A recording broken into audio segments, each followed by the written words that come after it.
যায় আস্তানায় মাজারে গিয়ে খাসি মোরগ হ্যাঁ গরু জবাই করে আসে, চাদর চড়িয়ে আসে, রুজিতে বরকত হবে, ইলেকশনে জিততে পারবো, ইলেকশনে প্রচারণা শুরু করে মাজার থেকে।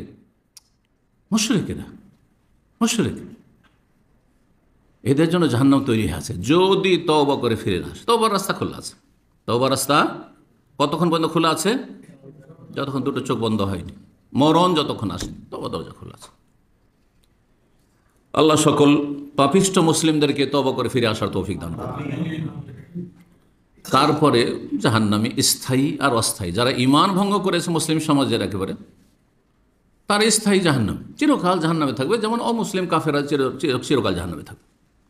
আর যারা বিভিন্ন পাপ করেছে কিন্তু মূল ইসলামটা ঠিক আছে, তৌহিদ ঠিক আছে, শিরক নেই, বড় শিরক নেই, বড় কুফরি নাই, নাস্তিকও নয়, আর মাজার পূজারিও নয়, আর মোনাফেক কপট আকিদার মোনাফেকও নয়, হ্যাঁ, ঈমান ভঙ্গকারী কোনো কিছু তার মধ্যে নেই, 5 ওয়াক্ত সালাত ঠিক আছে, কিন্তু চোর, ডাকাত, বেঈমান, আত্মসাৎকারী, সুদখোর, ঘুষখোর, এখনি জেনাকারী, মদখোর। যদি এরকম লোক আমাদের সমাজে পাওয়া মুশকিল, মদখোর 5 ওয়াক্ত নামাজি হবে, আমাদের সমাজে পাওয়া যাবে না, ঠিক না? কিন্তু যদি থাকে এরকম, শরীয়তের বিধান জেনে নিতে হবে। তাহলে এসব পাপিষ্টদের জন্য জাহান্নামও রয়েছে কিন্তু স্থায়ী নয়, এরা ফাসিক পাপিষ্ট, হ্যাঁ, এদের জন্য কি রয়েছে?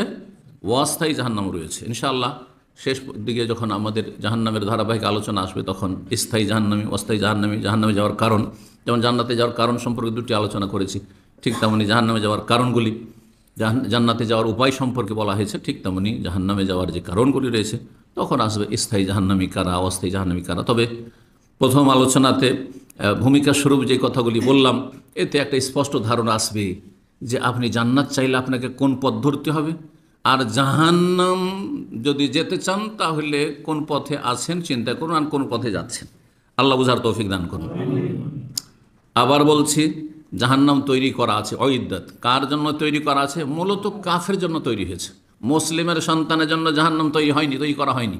তবে যদি কোনো মুসলিমের সন্তান কাফেরদের পথের প্রতীক হয়, যে আমি মুসলিমদের সাথে চলবো না, মুসলিমরা 5 ওয়াক্ত সালাত পড়তে যাচ্ছে, সালাত পড়বেন, মুসলিমরা এক আল্লাহকে ডাকে লা ইলাহা ইল্লাল্লাহ, আমি বাবাকে ডাকবো, হ্যাঁ, হিন্দুরা মাকে ডাকে, হ্যাঁ, দেবদেবীকে ডাকে, হ্যাঁ, দুর্গাকে ডাকে, আমি দরগাকে ডাকবো, দরগায় যাবো, হাজিরা দেব, তাহলে সে মুসলিমদের সাথে জান্নাত যেতে চাইল না।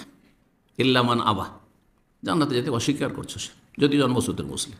সুতরাং কাফেরদের দলভুক্ত হবে এবং তাদের সাথে জাহান্নামের ইন্ধন হবে। ওয়াত্তাকুন নার আল্লাতী উইদ্দাত লিল কাফিরিন, সেই জাহান্নাম থেকে বাঁচার চেষ্টা করো, বাঁচো, আত্মরক্ষা করো, যেই জাহান্নাম তৈরি করা হয়েছে কাফেরদের জন্য, মূলত মুসলিম তোমাদের জন্য নয়, তোমাদের সন্তানদের জন্য নয়।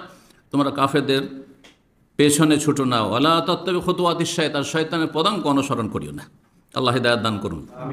সূরা বাকারা আয়াত নম্বর 39 আল্লাহ ইরশাদ করছেন, ওয়াল্লাযিনা কাফারু ওয়া কাযযাবু বিআয়াতিনা উলাইকা আসহাবুন নারি হুম ফিহা খালিদুন।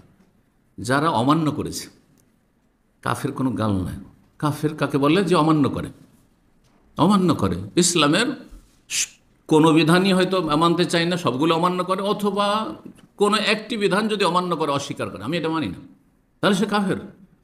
তাহলে কাফার এক মানে কি? অমান্য করা, অস্বীকার করা, জি, না মানা, জি। ওয়াল্লাযিনা কাফারু, যারা অমান্য করবে, অস্বীকার করবে, ওয়া কাযযাবু বিআয়াতিনা, আমার বিধিবিধানকে মিথ্যা প্রতিপন্ন করবে। আল্লাহর যে আয়াত, বিধিবিধান, আদেশ নিষেধ রয়েছে, আল্লাহ বলছেন ওয়ালা তাকরাবুজ জিনা, জেনার কাছে যেও না।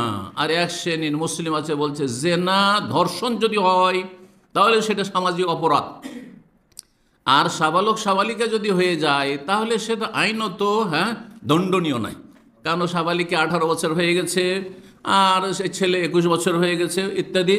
সুতরাং যেমন ইহুদি নাসারাদের দেশে সেটা বৈধ, সাবালক সাবালিকা যদি কোথাও পার্কে অথবা কোনো হোটেলে অথবা কোথাও গিয়ে জেনা ব্যভিচার করে, সেটার নাম জেনা নয়। তাহলে সেই ব্যক্তি কি করলো? আল্লাহর আয়াতকে, বিধানকে অস্বীকার করলো, অস্বীকার করলো, জেনাকে 2 ভাগে ভাগ করে দিল। জেনা জেনা, যারা অস্বীকার করে, অমান্য করবে এবং আমার আয়াত বিধিবিধানকে মিথ্যা মনে করবে, মানবে না, আল্লাহর বিধিবিধান মানল না। 5 ওয়াক্ত সালাত বলছে আমি ফজর পড়তে পারবো না, কাযযাবু বিআয়াতিনা, আল্লাহর আয়াতকে অস্বীকার করলো, সে অমান্য করল। উলাইকা আসহাবুন নার, ওরাই হচ্ছে জাহান্নামের অধিবাসী, হ্যাঁ নরকবাসী। নার, নরক। হুম ফিহা খালেদুন, তারা বড় কুফরি যদি করে তাহলে সেখানে চিরকাল থাকবে। আর যে ছোট কুফরি ফাসেকি, বিভিন্ন কাবিরা গুনাহ করেছে আর তওবা করে ক্লিন হয়নি, তাহলে তারা খালেদুন মানে দীর্ঘস্থায়ী হবে।